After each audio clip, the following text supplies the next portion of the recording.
তোমাদের সবাইকে দাদার কাস্টমার স্বাগতম জানাই। ক্লাস 6 তোমাদের প্রথম ইউনিট টেস্টের ইংলিশের একটি মডেল কোশ্চেন সেট দেখো, সম্পূর্ণ উত্তর সহ এই ভিডিওতে অ্যানালাইসিস করব। প্রথম ইউনিট টেস্টে তোমাদের ইংলিশের নাম্বার থাকবে 30, সময় থাকবে 1 ঘন্টা।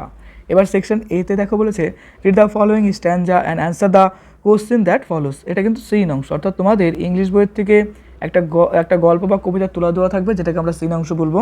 তো এই ক্ষেত্রে একটা কবিতা তুলে দেওয়া আছে এবং এই কবিতা রিলেটেড কিছু প্রশ্ন থাকবে, সেগুলো সলভ করতে হবে। প্রথমত দেখো বলছে the rainbow boat sail on the rivers. এর মানে হলো রংধনু নৌকা নদীতে ভেসে বেড়ায়, and ship sail on the seas. এরপরে দেখা বলেছে আর জাহাজ যেগুলো রয়েছে সেগুলো সমুদ্রতে কিন্তু ভেসে বেড়ায়। But clouds that sail across the sky are prettier than this is. এর মানে হচ্ছে কিন্তু আকাশ জুড়ে যে মেঘগুলো ভেসে বেড়ায় সেগুলো কিন্তু এগুলোর চেয়েও অনেক সুন্দর। তারপর বলেছে দেখো there are bridge on the rivers as pretty as you please. নদীতে সেতু আছে এবং যত খুশি সুন্দর, but the bow that bridge heaven. কিন্তু এখানে বলেছে কি সেগুলো কিন্তু স্বর্গের সেতু, অর্থাৎ ধনুকের নয়, স্বর্গের সাথে সেতু কানেক্ট হয়েছে। এরপরে দেখা বলেছে and over tops the trees and builds a road from the earth to sky as prettier far than this is. এর মানে হলো এই গাছগুলো ছাপিয়ে যায় এই পৃথিবী থেকে আকাশ, রাস্তা তৈরি করে এবং এগুলো হচ্ছেও সুন্দর। চলো আমাদের কমপ্লিট হয়ে গেল পড়া। এবার আমরা দেখো tick the correct answer from the given alternative, অর্থাৎ এখানে অনেকগুলো অপশন দেওয়া আছে, তার মধ্যে যেটা সঠিক সেটা আমাদের লিখতে হবে। প্রথম প্রশ্ন, where do the rainbow boat sails. এর বাংলা মানে হলো রংধনু নৌকাগুলো কোথায় ভেসে বেড়ায়। চলো আমরা দেখো প্রশ্ন তো খুঁজবো যে কোথায় ভেসে বেড়ায়। তোমরা এইভাবেও কিন্তু সলভ করতে পারো। হ্যাঁ, এই দেখো the rainbow roads sail on the river, এখানে রিভারের কথা বলেছে। চলো আমরা অপশনও দেখি কি আছে। তো দেখো where do the rainbow boat sail, এখানে দেখো অপশন নাম্বার বিতে আছে অন দ্য রিভার্স, তাহলে ঠিকই আছে আমাদের অপশন। এইভাবেও কিন্তু সিলেক্ট করতে পারো। 2 নম্বর, what is prettier than the rainbow boats and the ships. এর মানে হলো বলতো কি রংধনু এবং জাহাজের চেয়ে সুন্দর কি হবে। এই ক্ষেত্রে দেখো আমরা বলেছিলাম যে মেঘগুলো বেশি সুন্দর, তার মানে অপশন নাম্বার বি হবে clouds. 3 number, hot bridge heaven and over tops the trees. এই ক্ষেত্রে লক্ষ্য করার মতো বিষয় যে স্বর্গকে সেতু করে এবং গাছের উপরে কী ভেসে বেড়ায়। তো আমরা বলেছিলাম যে একটি রংধনু, অর্থাৎ এই রেনবো, তাহলে অপশন নাম্বার এ হবে রাইট। এরপর আছে complete the following sentence with information from the text. 3টে প্রশ্ন 3 নম্বর। 1 নম্বরে আছে দেখো 1 নম্বর প্রশ্নটা, তো rainbow boat sail on the dash. এই ক্ষেত্রে অ্যান্সার হবে কি বলো তো রিভার। এর বাংলা মানে হচ্ছে দেখো রংধনু নৌকাগুলো ড্যাশ নদীতে চলাচল করে, কোথায় নদীতে, অর্থাৎ রিভার হবে এখানে। তারপরে 2 নম্বর, cloud that sail across the sky are dash than the rainbow boats and ship. এক্ষেত্রে দেখো বলেছে আকাশ জুড়ে চলাচলকারী মেঘগুলো রংধনু নৌকা এবং জাহাজের চেয়ে কী হবে, অনেক সুন্দর। তাহলে এখানে তোর উত্তর হবে দেখো প্রিটিয়ার। কোশ্চেন আমাদের প্রিটিয়ার দেওয়া ছিল এই টেক্সটে। তারপর দেখো 3 নম্বর বলেছে the bow that bridge heaven and overtops the trees build a dash from to the sky. এই ক্ষেত্রে উত্তর হবে দেখো কী বলতো রাস্তা তৈরি করে, তো আমাদের রোড হবে অ্যান্সার দ্য ফলোইং কোশ্চেন। এখানে 4টে প্রশ্ন, 4 নম্বর। 1 নম্বর, where do the rainbow boat sail. এখানে দেখো রংধনু নৌকাগুলি কোথায় চলাচল করে, তো অ্যান্সার হবে দেখো নদীতে, তো রিভার্স হবে অন দ্য রিভার্স। তারপর 2 নম্বর, what is the prettier than the rainbow boats and ship. কী সুন্দর ছিল, আমরা জানি যে মেঘগুলো সুন্দর ছিল, তো অ্যান্সার হবে ক্লাউড।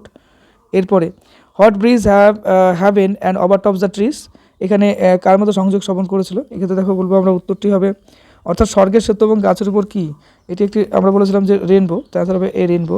4 নম্বর, what does the rainbow build. এই রেনবোগুলো কী দিয়ে তৈরি ছিল, তো আমরা জানি যে পৃথিবী থেকে আকাশ যাওয়ার রাস্তা ছিল এটা, তো বলবো এই road from the earth to sky. এরপর আসছি next, read the following passage and answer the question that follow. অর্থাৎ আমাদের এই ক্ষেত্রে একটা অজানা গল্প বা প্যাসেজ বা কিছু লাইন তুলে দেওয়া আছে, সেটা পড়তে হবে এবং এই রিলেটেড কিছু প্রশ্ন থাকবে, সেগুলোই সলভ করতে হবে। Parul was a talented young artist who loved painting. মানে পারুল নামে একজন মেয়ে ছিল যে কী করতো, সে ছবি আঁকতে খুব ভালোবাসতো। She spend most of her free time sketching and painting beautiful landscape. মানে কি বলতো, সে তার বেশিরভাগ যে সময় ছিল, অর্থাৎ অবসর সময়, এই অবসর সময়ের বেশিরভাগ সময়টা সুন্দর প্রাকৃতিক দৃশ্যের স্কেচ আঁকতো, ছবি আঁকতো এবং এই ব্যাপারে কিন্তু সে সময় কাটাতো। তারপরে one day Parul decided to paint a moral on the wall of her school. মানে একদিনকার তার মনে হলো যে তার স্কুলের দেওয়ালে একটি সুন্দর মুরাল আঁকার সিদ্ধান্ত নিল, যে না আমি এরকম একটা স্কুলে একটা মুরাল আঁকবো। তারপর চলে আসছে দেখো, she work tirelessly for hours. মানে সে ক্লান্তহীনভাবে ঘন্টার পর ঘন্টা সে কাজটা করে যাচ্ছে। Adding colours and details to her art work. ধীরে ধীরে কী করলো, সে বিভিন্ন কালার করলো এবং বিভিন্ন রকম ডিটেলস বিষয়গুলো কী করলো আর্টের মধ্যে যুক্ত করতে শুরু করলো। When she finish the mural was breathtakingly beautiful, মানে যখন এটা শেষ হলো সত্যিকারে সেটা অসাধারণ একটা সুন্দর একটা দৃশ্য তৈরি হলো। Everyone in the school admire Parul's talent and hard work. প্রত্যেকটা লোক পারুলকে প্রচণ্ড প্রশংসা করলো, কেন? যে তার যে প্রতিভা, সে যে কঠোর পরিশ্রম করেছে এবং সুন্দর হয়েছে তার জন্য। এবার আসছে প্রশ্ন উত্তর। ঠিক the correct answer from the given alternative, মানে এখানে ওগুলো অপশন রয়েছে, সেগুলোর মধ্যে যেটা সঠিক সেটাই করতে হবে। প্রথম দেখো বলেছে হোয়াট ওয়াজ পারুল ট্যালেন্টেড, পারুলের ট্যালেন্ট কী ছিল? অবশ্যই আমরা জানি পেন্টিং, তাহলে অপশন নাম্বার সি হবে পেন্টিং। 2 নম্বর where did Parul paint a mural, পারুল কোথায় মুরালটা এঁকেছিল? আমরা বলছিলাম যে স্কুলের ওয়ালে, তাই না? কোথায় স্কুলের ওয়াল? যদি স্কুলের ওয়াল হয় তাহলে আমাদের এখানে কত নম্বর অপশন আছে দেখো, বি নাম্বার আছে on the wall of our school, তার মানে অপশন নাম্বার বি হবে কারেক্ট। এরপর how did everyone react to Parul's mural, মানে পারুলের যে ছিল মোরাল, সেটাতে মানুষ কি রিয়াক্ট করেছিল? সবাই কি বলেছিল? যে না খুব সুন্দর হয়েছে, অসাধারণ প্রতিভা, প্রচণ্ড পরিশ্রম, এগুলো বলেছিল। তাহলে দেখো এটা অপশন নাম্বার সিতে দেখা আছে দে অ্যাডমিয়ার ইট, না তারা কিন্তু তার এই ব্যাপারে প্রশংসা এবং তার পরিশ্রমটাকে ভ্যালু দিয়েছিল। তারপরে complete the following sentence with information from the text. 3টে প্রশ্ন, 3 নম্বর। 1 নম্বর পারুল ওয়াজ ড্যাশ ইয়াং আর্টিস্ট, পারুল একজন ড্যাশ তরুণ শিল্পী ছিলেন। তো কীভাবে? প্রতিভাবান, মানে ট্যালেন্টেড, তো ট্যালেন্টেড হলো। 2 নম্বর Parul painted a mural on the wall of her dash, এখানে দেখো স্কুল হবে। তারপরে 3 নম্বর everyone in the school dash Parul's talent and hard work, এক্ষেত্রে দেখো উত্তর হবে অ্যাডমিয়ার, মানে সম্মত হয়েছিল। এরপরে আসছে আমরা একের প্রশ্নতে, আচ্ছা তার আগেও দেখো আছে অ্যান্সার দ্য ফলোয়িং কোশ্চেন। 1 নম্বর what was Parul's talent, Parul talent কী ছিল? পেন্টিং, পারুলের ট্যালেন্ট ছিল পেন্টিংয়ে। 2 নম্বর where did Parul paint a mural on the wall of our school, তার স্কুলের ওয়ালে এঁকেছিল। তারপর 3 নম্বর how did everyone react to Parul's mural, তার মুরালগুলোতে কী রিয়াক্ট করেছিল? They admire it. তারপর 4 নম্বর what did Parul add to her mural, কী যুক্ত করেছিল? বোথ কালার এবং ডিটেলস, কালার এবং অন্যান্য ডিটেলস যুক্ত করেছিল। এবার সেকশন বি গ্রামার অ্যান্ড ভোকাবুলারিতে প্রশ্ন আছে। প্রথম প্রশ্ন, fill in the blanks with appropriate word from the help of box. দেখো এখানে দুটো প্রশ্ন 2 নম্বর, অর্থাৎ প্রত্যেকটির জন্য 1 নম্বর করে আছে। 1 নম্বর শিপস অ্যাক্রস দ্য ওশিয়ান, এক্ষেত্রে দেখো ship sails across the ocean যে ব্যাপারটা আছে এটাই কিন্তু হলো। আচ্ছা তার আগে আমাদের বক্সে দেখতে হবে যে কী কী ওয়ার্ড আছে। দেখো এখানে সেল আছে, প্রিটি আছে, ব্রিজ আছে, আর্থ আছে। তাহলে প্রথমটাতে কী হলো? সেল হলো, মানে দেখো এইখানটায় চেঞ্জ করলাম আমরা, শুধুমাত্র সেল ওয়ার্ডটা অ্যাড করলাম। এবার আসছি 2 নম্বরে, we must plant trees to save our, এখানে দেখো we must plant trees to save our earth, এখানে অনেকগুলো অপশন আছে, কিন্তু দেখো এখানে আমরা এই যে আর্থ যেটা আছে এটা দিয়ে কিন্তু এটা ফিল করলাম, তাই না? এই গেল ফিল ইন দ্য ব্ল্যাঙ্ক।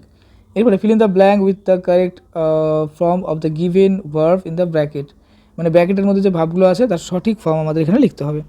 যেরকম ধরো 1 নম্বর আছে আই ড্যাশ ওয়ার্কিং, তাহলে এখানে কী হবে? দেখো বি আছে, বি ভাব বলতে কি এখানে হতে পারে এম ইজ আর হতে পারে, তার মধ্যে কী হবে? আই অ্যাম ওয়ার্কিং হবে, তাহলে এখানে অ্যাম হয়ে গেল। নেক্সট 2 নম্বর, B number she dash singing a song, এখানে বি ভাব দিতে হবে। তো দেখো শির পরে কি হয়? এম ইজ আর এর মধ্যে ইজ হয়, তাহলে লিখবো she is singing a song, হয়ে গেল। Next C number my father dash his work last night, এখানে ডু আছে, ডুর একটা ফর্ম দিতে হবে। দেখো ডুটা কী হয়ে যাবে? এটা দেখো লাস্ট নাইট বলেছে অর্থাৎ অতীতকাল, তাহলে ডুটা কী হয়ে যাবে? ডিড হয়ে যাবে, তো লিখবো my father did his work last night, দেখো তাই আছে এখানে। এবার রাইটিং স্কেলের মধ্যে প্রথম প্রশ্ন দেখো বলছে suppose you spend a night with Taffy in the toy shop, মানে টাফি নামে একজনের সাথে তুমি কী করলে? একটা টয় শপে তুমি কাটালে সারা রাত। Write a short paragraph in about 60 words describing your experience, মানে এই ব্যাপারে তোমার কি অভিজ্ঞতা হলো সেই অভিজ্ঞতা সংক্রান্ত তুমি 60টি শব্দের মধ্যে সেটা লেখো তোমার অভিজ্ঞতাগুলো। তো চলো আমরা লিখে ফেলি। প্রথমত লিখবো দেখো I Spain A magical night with Taffy in the toy shop, মানে আমি একটা সত্যিকারই একটা ম্যাজিক্যাল বা জাদুকরি একটি রাত কাটিয়েছিলাম টফির সাথে, একটা কী বলবো, এটা একটা খেলনার দোকানে। As the light dimmed the toys come alive, যখন আলোগুলো ডিম ডিম করছিলো তো নিভে যাওয়ার সাথে সাথে কী হলো? খেলনাগুলো জীবন্ত হয়ে উঠলো। তারপরে দেখো বলেছে যে Taffy and I played hide and seek among the shelf chest after rolling balls and had a delightful tea party with the teddy bears, it was a night of wonder and enchantment, মানে Taffy এবং আমি তাদের মধ্যে লুকোচুরি খেললাম, মানে আমরা লুকোচুরি খেললাম, বল গড়িয়ে তাড়া করলাম, টেডি বিয়ারদের সাথে একটি আনন্দদায়ক চা পার্টি করলাম, এটি ছিল এক বিস্ময়কর এবং মন্ত্রমুগ্ধকর রাত। তো এই ছিল আমাদের একটি সেট, সেটা কমপ্লিট করলাম। চ্যানেলে নতুন হলে অবশ্যই সাবস্ক্রাইব করে দিও, আর অন্যান্য সেটগুলো খুব তাড়াতাড়ি চলে আসবে। সামনে পরীক্ষা, মন দিয়ে পড়ো, রিভিশন করো। Best of luck for your best preparation. খুব ভালো থেকো।